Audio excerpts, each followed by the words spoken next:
Abra sua Bíblia na carta de Paulo aos Romanos, capítulo 1, nós vamos ler o verso de número 1 também para a nossa meditação na palavra do Senhor nesta noite.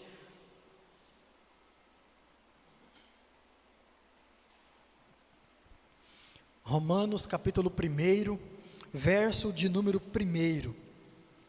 E como você já percebe, nós vamos meditar no seguinte tema: a identidade do cristão. E vamos usar as palavras de Paulo, ou a apresentação, a saudação de Paulo, para que possamos assim lembrar ou conhecer qual é a identidade do servo do Senhor, daquele que é crente em Jesus Cristo. Romanos capítulo 1, verso 1 diz assim: Paulo, servo de Cristo Jesus, chamado para ser apóstolo, separado para o Evangelho de Deus. Paulo, servo de Jesus Cristo, chamado para ser apóstolo e separado para o Evangelho de Deus. Vamos orar mais uma vez, irmãos, pedindo ao Senhor que nos conduza e que fale aos nossos corações neste momento. Senhor Deus e Pai, obrigado pela leitura da sua palavra. Continue, ó Deus, a falar a cada coração neste momento, ó Deus, através da exposição, da explicação da sua palavra. Oramos assim, ó Deus, no nome de Jesus. Amém. A identidade do cristão. Irmãos, a igreja do Senhor, creio eu, ela vive em uma crise de identidade sem tamanha. Conversava essa semana com alguns pastores, alguns colegas, e o centro desta conversa foi exatamente a desconfiguração, a descaracterização da identidade do cristão nesse tempo. E isso talvez tenha um motivo muito próximo, talvez esse distanciamento, esse impedimento de vir à casa de Deus, e com certeza por conta disso muitos deixaram de ouvir a palavra de Deus, de assistir talvez um culto pela internet, ou até mesmo de ler e meditar na palavra do Senhor, como o salmista diz, de dia e de noite. Por causa disso e por outras coisas mais, a identidade do cristão tem sido desconfigurada. Temos esquecido o que é ser crente, o que é ser um cristão diante do Senhor. E muitas definições do que seja ser igreja, ou do que seja ser um crente em Jesus, também tem surgido ao longo da história. E isso também tem prejudicado a igreja do Senhor a caminhar na sua vida cristã de forma saudável diante do Senhor. E hoje nós vivemos em um momento ímpar da história, em um momento particular, onde as ideologias, elas estão cada vez mais em alta.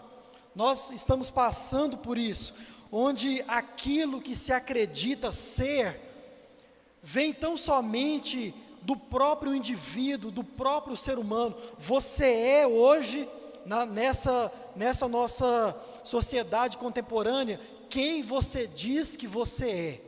Ou seja, a sua definição de pessoa, até a sua definição de servo do Senhor, vem de dentro de você mesmo. Isso é um erro, porque nós tiramos a nossa identidade daquele que nos formou. Nós somos aquilo que o nosso Deus diz que nós somos, não aquilo que eu mesmo diz que eu sou. E diante disso, os crentes, os servos do Senhor, têm cada vez mais se afundado na sua própria ignorância a respeito de si mesmo e também na sua própria presunção. Irmãos, por isso que nós precisamos, dizíamos isso nas nossas conversas, na minha conversa com os pastores, precisamos, nesse tempo em que estamos voltando, trazer de novo à memória, caracterizar novamente a identidade do cristão. E é isso que nós estamos pensando nessa noite. E falando sobre identidade, quando pensamos nesse tema, nós precisamos assim estar relembrando, ou para você que não sabe, estar aprendendo o significado destes dois termos, identidade e também da palavra cristão. E quando nós olhamos para o nosso dicionário comum, o dicionário Aurélio, nós temos a seguinte definição do que é identidade. Veja bem, documento de identificação. Eu tenho certeza que você sabe disso, mas diz mais: comprovante de que alguém é a pessoa que se diz ser, carteira de identidade. E ele continua: conjunto das qualidades e das características particulares de uma pessoa que torna possível a sua identificação ou também o seu reconhecimento.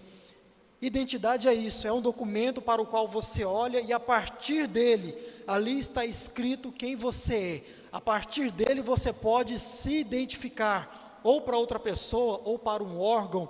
Isso acontece muito, por exemplo, quando você vai andar de avião. Você não entra no avião sem a sua carteira de identidade. Quem já andou de avião aqui sabe disso.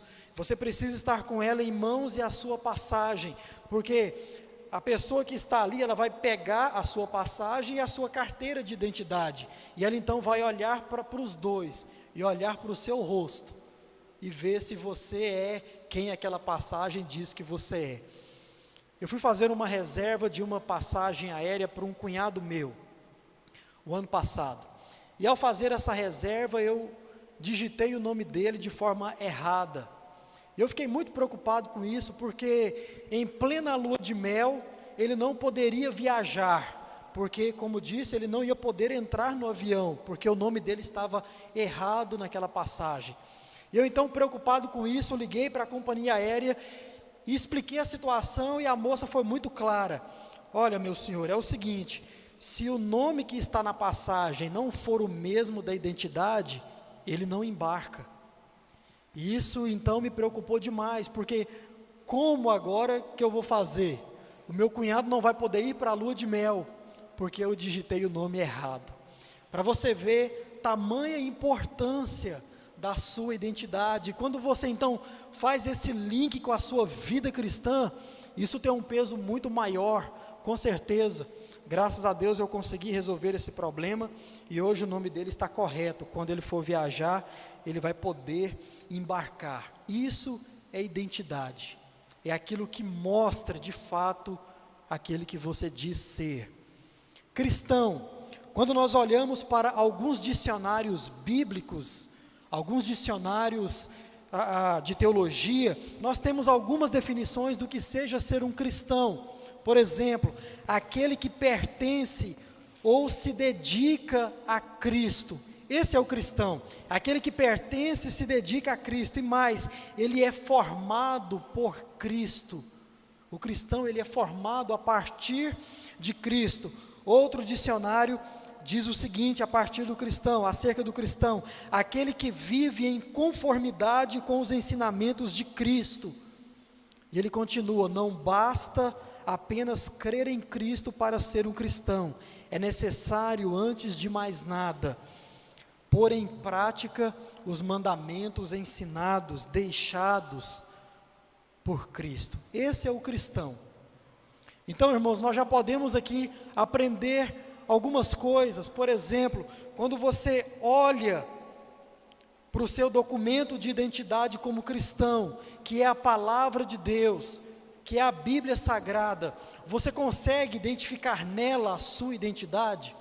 Você consegue olhar para a sua vida e dizer: não, eu sou um cristão, eu sou um crente em Jesus, e a partir dessa afirmação, você vai para a Bíblia Sagrada, e você consegue ver as particularidades, você consegue ver, como eu acabei de dizer, as características citadas na Bíblia Sagrada, que mostra que você é um servo do Senhor? Essa pergunta nós precisamos nos fazer a cada dia. Eu preciso me fazer essa pergunta de forma regular. Será que a Bíblia, será que a minha vida está de acordo com aquilo que está escrito na palavra de Deus? Certamente nós precisamos meditar nisso. E quando, irmãos, nós então olhamos para esses dicionários bíblicos, quando nós olhamos para a Bíblia Sagrada, nós temos a nítida compreensão do que é ser um cristão, do que é ser um servo do Senhor. Mas ao comparar aquilo que se lê na nossa identidade com a vida de muitos, triste realidade, nós não vemos essa compatibilidade, nós não vemos essas características na palavra do Senhor ou na vida desse que se diz ser um servo de Deus, pois o que se vê são pessoas dizendo que são cristãs, são pessoas dizendo que são crentes em Jesus, mas, irmãos, não tiram, mas tiram de si mesmos essa definição, essa afirmação, e não de onde se deveria tirar, que é a própria palavra do nosso Deus. Essa é a nossa identidade, a Bíblia Sagrada. Você que é um servo do Senhor, que é um cristão, precisa entender isso. Você é cristão, não porque você diz que é um cristão, mas porque a palavra de Deus diz que você é um cristão. E o que vai de fato identificar isso? A sua vida diária. A nossa vida diária vai mostrar se de fato nós estamos em compatibilidade com aquilo que se lê na palavra do nosso Deus. E um grande problema na vida de muitos que se dizem ser cristãos é que está cada vez mais difícil, irmãos, olhar para a vida de muitos, infelizmente, e achar essas características, achar essa compatibilidade com a vida cristã. Mas creio eu, esse nem é o maior problema. O maior problema, acredito eu, é o não reconhecimento desse tipo de problema na vida, no íntimo, no ser. Ou seja, é aquela pessoa que vive que auto se engana dia após dia, dizendo que é um cristão, dizendo que é um servo de Deus, mas quando é comparado com a palavra de Deus, a distância é muito grande daquilo que se diz com aquilo que se lê. E o maior problema disso, desse não reconhecimento, é a vivência permanente nesse erro. Ou seja, é aquele ser humano que se diz ser um crente, mas que vive se enganando, e de tanto se enganar, isso não é mais uma mentira para ele, isso agora é o seu estilo de vida verdadeiro.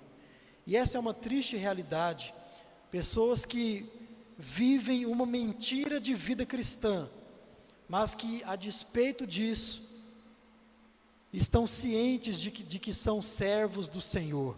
Nós precisamos refletir sobre isso. E nessa noite, irmãos, eu quero dizer para você o que é ser um cristão, mas um cristão de acordo com a palavra de Deus, um cristão de acordo com a Bíblia Sagrada, de acordo com a nossa verdadeira carteira de identidade, não a partir daquilo que pessoas dizem que é um cristão, mas a partir da palavra de Deus, mostrar a nossa identidade.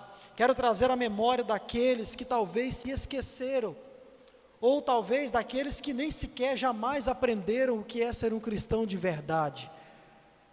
Ou para você que está nos assistindo, que ainda não entregou a sua vida ao Senhor, não fez um compromisso ao lado do Senhor, e talvez deseja fazer isso, mas talvez vai ser movido pela emoção, talvez vai ser movido pela ambiência. Eu quero mostrar para você o que é ser um cristão de verdade, de acordo com a Bíblia Sagrada, e de forma consciente, você pode tomar uma decisão ao lado do Senhor. E vamos tirar 3 lições para as nossas vidas a partir deste texto. Ele é muito claro, ele é muito instrutivo, muito didático. E nós vamos aprender nessa noite o que é ser um cristão, o que é ser um crente de Jesus. Primeiro, o cristão, diz o nosso texto, que ele é um servo de Jesus Cristo. Cristão, ele é um servo. Esse termo, irmão, no seu original, ele tem um significado muito forte, muito pesado, e que infelizmente muitos destes que dizem ser cristãos não têm o tomado para as suas vidas de forma total, de forma completa, porque servo aqui na palavra do Senhor significa escravo, vem de um termo grego, doulos, que significa escravo. E escravo, você sabe muito bem, escravo é aquele que foi comprado por um preço. E o escravo, ele foi comprado, ele foi pago, por isso agora ele pertence ao seu senhor. E o escravo, por ser comprado e pertencer ao seu senhor, ele está à inteira disposição do seu senhor. Quando você estuda a história do Império Romano, você percebe que ali havia milhares de escravos. E aqueles escravos, algo muito curioso, eles carregavam nos seus pescoços uma argola de ferro, soldada assim, e naquela argola estava escrito o nome do seu senhor. Esse era o escravo do Império Romano. Ele não era reconhecido como uma pessoa, mas sim, ele era tido como um objeto, ele era tido como uma propriedade, onde aquele que o comprou tinha o direito de fazer aquilo que bem entendesse com aquele escravo, com aquele servo. Ele poderia submetê-lo a trabalho pesado, ele poderia vendê-lo, poderia castigá-lo e até mesmo matá-lo se ele quisesse. Esse era o escravo do Império Romano. Quando nós então vemos Paulo falar que ele é um escravo, que ele é um servo de Cristo, irmãos, nós precisamos entender que o nosso Senhor, ele não é um Senhor carrasco. O nosso Senhor não é um Senhor maldoso, hostil, não. Nós fomos comprados sim também. Nós somos do nosso Senhor Jesus Cristo, mas Ele com amor nos comprou com o seu próprio sangue. Com o seu próprio sangue. Foi desta forma que você, que é um cristão verdadeiro, foi comprado pelo seu Senhor, com o próprio sangue dEle. Irmãos, isso é maravilhoso. Nós, como diz Pedro na sua primeira carta, nós não fomos resgatados com coisas perecíveis como prata e ouro. Com estas coisas eram comprados os escravos no Império Romano. Você foi comprado não com coisas perecíveis, mas você foi comprado com o sangue precioso de Cristo. Isso é motivo de alegria. Isso é um privilégio ser um escravo de um Senhor desse, que deu a sua própria vida para nos comprar. Esse foi o preço pago por você.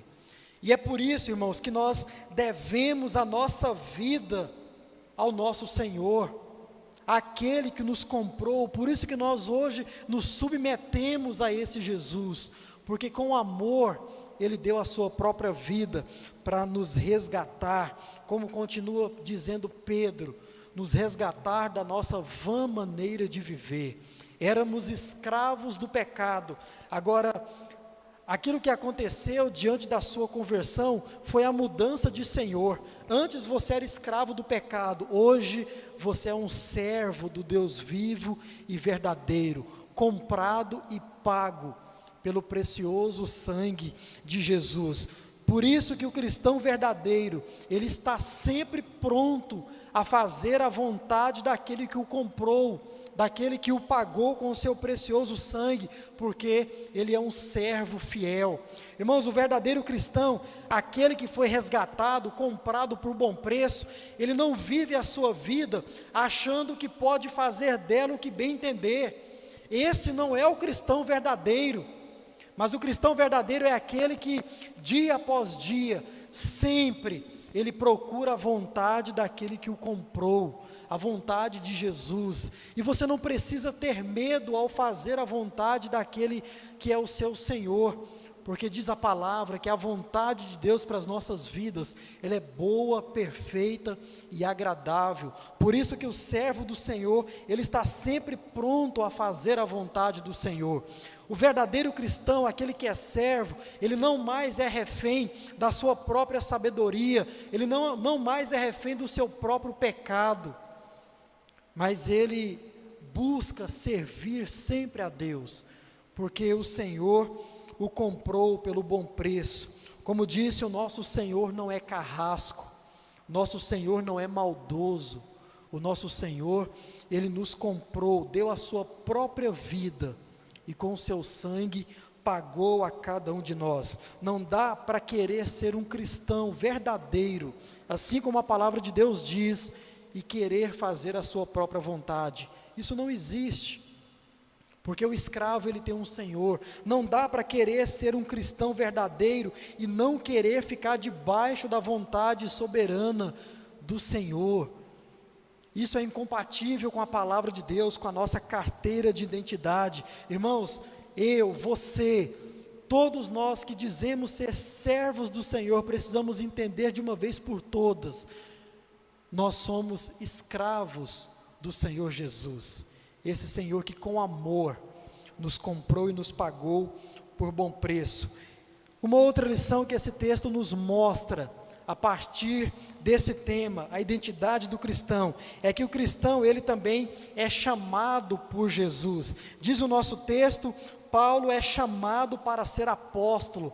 E em primeiro lugar, irmãos, nós precisamos aqui distinguir a diferença do real significado da palavra apóstolo, do significado que é dado hoje a esta palavra. Apóstolo foram aqueles que foram chamados de forma literal por Cristo, foram aqueles que foram escolhidos a dedo pelo nosso Senhor Jesus Cristo. Esses foram os apóstolos. Apóstolos foram aqueles que receberam poder para fazer sinais, prodígios e maravilhas em nome de Cristo. Hoje, nenhum outro homem consegue fazer isso, porque essa autoridade foi dada aos apóstolos, que é citados na palavra de Deus. Apóstolos foram aqueles que foram testemunhas oculares da ressurreição de Cristo. Cristo apareceu para eles de forma física, de forma literal, falou com eles, esteve na presença deles. Esses foram os apóstolos. Apóstolos foram aqueles que lançaram o fundamento da igreja, sobre a qual nós estamos hoje, fundados até hoje, pela graça do nosso Deus. Isso aconteceu de forma oral, eles saíram a pregar a palavra de Deus, e depois também de forma escrita. Os apóstolos receberam da parte do Senhor a ordenância, a incumbência de escrever a palavra do nosso Deus. Por isso que nós a temos hoje em forma de Bíblia Sagrada, e graças a Deus por isso. Esses foram os apóstolos. Então, irmãos, com essas qualificações dos apóstolos, já fica difícil de se ter um apóstolo hoje em dia. Muito difícil, eu digo certamente impossível. Quando você olha também para numerologia, a Bíblia também é guiada por números. Você encontra o número 12 de apóstolo. Esse número também, ele tem uma simbologia muito importante, e eu mostro para você. O número 12 também tem um significado, e também por isso ele é limitado, com a exceção de Paulo. Isso é importante a gente também lembrar. Veja bem, são citados no Antigo Testamento 12 patriarcas e também 12 tribos de Israel. No nosso primeiro culto, eu dei uma breve noção dessas 12 tribos, onde cada uma era governada por um rei, depois de um momento conturbado nessas tribos. Isso no Antigo Testamento. No Novo Testamento, também da mesma forma, o Senhor Jesus, ele vem restaurando o povo de Deus, ele vem restaurando o povo de Israel, e por isso então, ele institui 12 apóstolos, para cuidar da igreja do Senhor, que vem sendo restauradas no Novo Testamento, e isso até hoje, até a volta do nosso Senhor Jesus. Por exemplo, quando você abre a Bíblia em Mateus, capítulo 28, capítulo 18, verso 28, diz que uma das bênçãos dos apóstolos vai ser a de julgar as 12 tribos num tempo vindouro. Quando você abre a sua Bíblia em Apocalipse, capítulo 21, você vê João descrevendo a Nova Jerusalém. E João, então, ao descrever a Nova Jerusalém, ele diz que o nome dos 12 apóstolos vão ser citados nos muros da Nova Jerusalém. E diz mais, que também serão citados o nome dos 12 patriarcas no mesmo muro. Isso mostra que no Antigo Testamento existia 12 patriarcas, um para cada tribo, e no Novo Testamento existem os 12 apóstolos, com exceção, é claro, de Paulo. Isso mostra que os 12 apóstolos do Novo Testamento, eles são a outra parte dos patriarcas citados no Antigo Testamento. Por isso esse número ele é limitado, por isso o número de apóstolos já está encerrado. Não existe mais apóstolo hoje em dia. E você pergunta então, mas e Paulo? Não seria o 13º? Na verdade, Paulo não se vê como um dos 12. Ele cita isso muito claro na primeira carta aos Coríntios, no capítulo 15. Ele cita os 12, ele reconhece os 12 da forma que foi estabelecido. E ele mesmo diz que dos apóstolos ele é o menor. Ele diz que ele é um apóstolo nascido fora de tempo. Mas a palavra de Deus é muito clara quando nos dá a legitimidade do apostolado de Paulo. E se você lembra no primeiro culto, quando eu citei que a tribo de Judá, ela estava por muito tempo dividida, onde parte dela levou como rei Esfibosete, e outra parte escolheu Davi como rei. Então, quando você analisa esse período da história das 12 tribos, na verdade, por um momento elas são 13, porque a tribo de Judá está dividida por boa parte do tempo. Depois Davi, se você lembra, ele ganha essa batalha, e ela então se torna uma só tribo novamente. Mas isso também tem uma simbologia. Em um momento houve 13 tribos. Assim também o apóstolo Paulo, ele é incluído no apostolado de Jesus Cristo. Mas irmãos, quando você estuda também a história do apostolado de Paulo, você vê João Calvino citando o seguinte: Paulo, ele é servo de Cristo como a maioria, e ele é apóstolo instituído pelo próprio Deus, não de usurpação própria. O que com certeza nós vimos hoje em dia, são pessoas usurpando para si o título de apóstolo, e mais, no mesmo pé de igualdade que os apóstolos citados na palavra de Deus. Irmãos, depois que Jesus escolhe os seus 12 discípulos, Jesus dá a eles uma missão de ir, e diante dessa missão nós temos o significado literal da palavra apóstolo, que é enviado.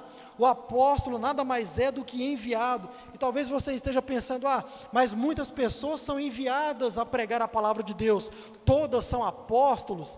De forma alguma, porque para você fazer essa leitura, você precisa ir lá para Mateus capítulo 10, e você vai ver a missão dada por Jesus para os apóstolos. E você vai ver então a especificidade dessa missão, as características dessa missão, as ordenanças dessa missão. Certamente hoje ninguém teria condições de cumprir à risca da mesma forma que está citado. Por isso que o apostolado, da forma que é citado no Novo Testamento, ele está encerrado, não existe. Nós não cremos em apóstolos, nós cremos em servos do Senhor, pastores, líderes, mestres, diáconos, mas apóstolos certamente nós assim não cremos. Enviado seria a tradução da palavra apóstolo. Então, irmãos, quando nós trazemos isso para o nosso tema, a identidade do cristão, o cristão, o servo do Senhor, ele é aquele que tem um chamado de Deus para ir e levar consigo a palavra de Deus ao coração daqueles que precisam, que necessitam. O servo do Senhor, o verdadeiro cristão, ele é chamado por Deus para ir e indo pregar a palavra de Deus. Curioso é que nós muitas vezes chamamos, nós dizemos vinde. Já disse a essa igreja que aquele que tem autoridade, condições de dizer vinde, é o nosso Jesus. O nosso papel é de ir.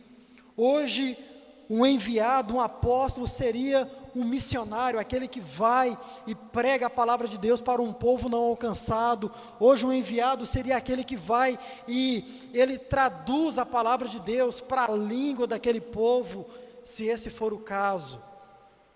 Você, como servo do Senhor, tem a missão de ir e falar do amor de Deus às outras pessoas. Talvez você diga: ah, irmão, mas eu não consigo, eu não dou conta de falar de Deus para ninguém.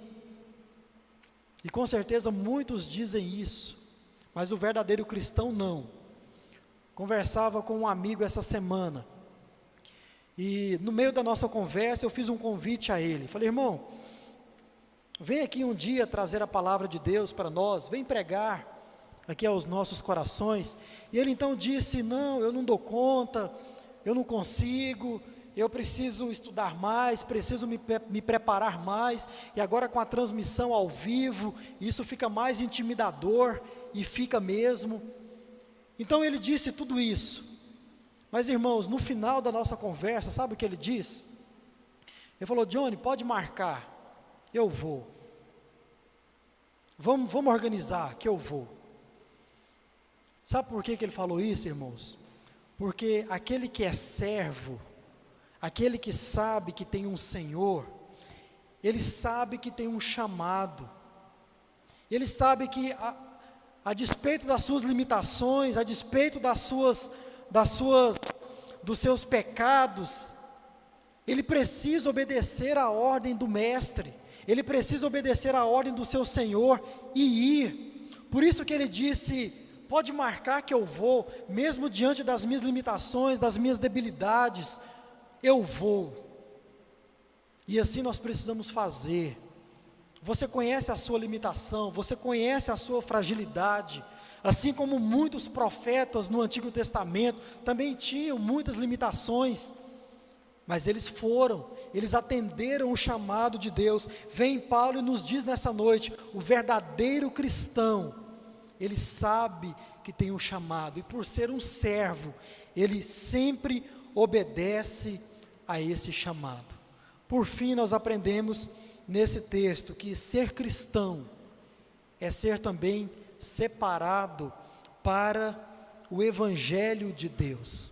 Se você é um cristão verdadeiro, você precisa entender que você é separado para o Evangelho de Deus. O termo separado também possui um significado muito importante, porém longe da realidade de muitos que se dizem ser cristãos. E em primeiro lugar, esse termo significa dividido do resto. Olha que coisa interessante, profunda. Separado significa ser dividido dos demais, dividido do restante. O cristão verdadeiro não se iguala àquele que não é cristão. Irmãos, isso é muito sério. Aquele que é cristão verdadeiro, ele não se iguala àquele que é não cristão, ele não comunga com as mesmas coisas, com os mesmos pensamentos, com as mesmas ideologias, com as mesmas práticas. Aliás, o cristão verdadeiro, ele não tem ideologia nenhuma. Cristo não tinha ideologia nenhuma, e nós somos servos, seguidores de Cristo. Cristo, ele olhava para o ser humano como um todo. O verdadeiro cristão também faz dessa forma. Ele não levanta bandeira A ou B de ordem nenhuma, mas ele olha para o ser humano de forma geral, e ele procura sanar, atender as necessidades do ser humano de forma geral, não de um e também nem de outro, mas de todos de forma geral. O cristão não tem ideologias. Então, se você é daquele cristão que não vê problemas em falar da mesma forma, em praticar as mesmas coisas, em se vestir da mesma maneira, em praticar as mesmas coisas que o não cristão, cuidado. Você precisa entender o que é ser um cristão verdadeiro, e assim discernir a sua identidade de servo do Senhor. Nós precisamos fazer isso. Um outro significado da palavra separado é selecionado para. Selecionado para, no nosso caso, para a boa nova, para a boa notícia. Selecionado para o Evangelho de Deus. Isso significa, cristão, servo do Senhor, que da sua boca não sai palavras torpes, Da nossa boca não saem palavras insignificantes, pedras de tropeço para outrem, não. Da nossa boca saem as palavras de Deus, as palavras do nosso Mestre. Esse é o verdadeiro cristão, aquele que é separado para a boa notícia. O verdadeiro cristão, ele sabe que tem um propósito de vida aqui nesta terra, ele sabe que tem um chamado, ele não vive desperdiçando vida, porque ele sabe que Deus tem um propósito para ele. Irmãos, isso é muito importante. Tem gente que vive desperdiçando vida todo dia, com coisas vãs, coisas fúteis, coisas infrutíferas. O verdadeiro cristão, ele sabe que é separado para algo, para o Evangelho de Deus, e assim nós precisamos pensar nisso. O verdadeiro cristão, ele vive para Deus. Eu quero crer que esse é o seu caso, você que diz ser um servo do Senhor. Eu quero crer que você vive em prol do reino de Deus. Uma pergunta interessante para que você faça, deverzinho de casa: quanto tempo eu tenho gastado com as coisas do meu Deus, com as coisas do meu Senhor, com o Evangelho do meu Deus? E assim você vai poder tirar a prova real disso. O seu dia tem 24 horas, vamos colocar 12, né? Nas outras você está dormindo. Dessas 12 horas, quantas são separadas de fato e de verdade em prol do Evangelho de Deus? Porque é para isso que você é separado, para o Evangelho de Deus. Se você porventura, meu irmão, se vê longe de ser um cristão, para você não está tão difícil, porque você já conhece a palavra de Deus. Você só precisa colocá-la em prática, você só precisa colocá-la na sua vivência, dia após dia, e certamente você vai poder tirar da própria palavra de Deus a sua identidade, como servo do Senhor, como cristão. E se você que nos assiste, não fez um compromisso ao lado do Senhor, ser cristão significa ser um servo, ter um chamado e ser separado. Se você assim deseja fazer esse compromisso nesta noite, entenda isso. Não seja tomado pela emoção, não seja tomado pelo momento, mas sim de forma consciente.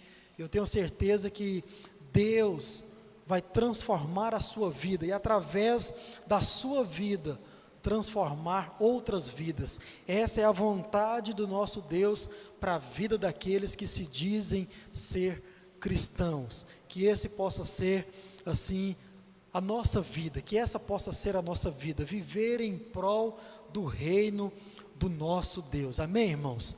Vamos colocar em pé, vamos orar, vamos colocar as nossas vidas diante do Senhor.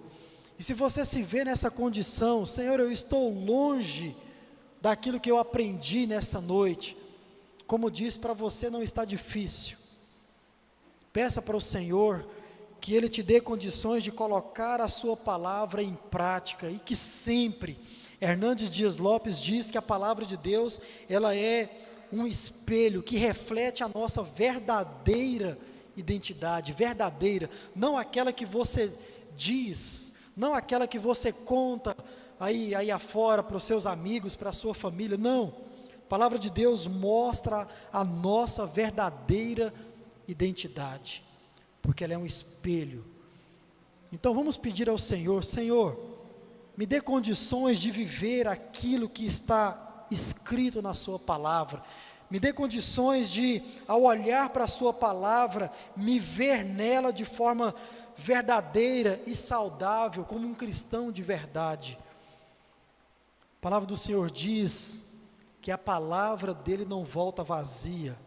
Então peça isso ao Senhor, que te dê essa condição.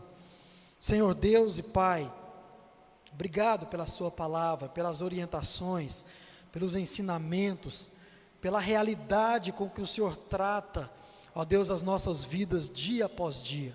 Senhor, nós não estamos aqui, ó Deus, para mostrar aquilo que nós não somos, mas nós estamos aqui, ó Deus, para receber do Senhor aquilo que de fato devemos ser através da Tua palavra. Ó Deus, continue a falar aos nossos corações durante essa noite, que ao colocar a nossa cabeça no nosso travesseiro, ó Deus, que possamos receber do Senhor ainda as orientações para a nossa segunda-feira, para a nossa semana, e que dia após dia possamos ser usados pelo Senhor e, ó Deus, ser praticantes da Tua palavra. Receba aqueles que porventura, ó Deus, entregam as suas vidas diante do Senhor, que eles possam fazer isso, ó Deus, com consciência, com verdade, ó Pai, que o Senhor possa entrar na vida de cada um deles, ó Deus, com Teu Espírito Santo, com poder, e que através, ó Pai, do Teu próprio Espírito, que eles possam viver uma vida que agrade ao Senhor. Dê essa condição a todos nós, de agradar ao Senhor, de cumprir a Tua vontade para as nossas vidas. Oramos assim, ó Deus, entregando elas nas Tuas mãos, no nome de Jesus. Amém e amém.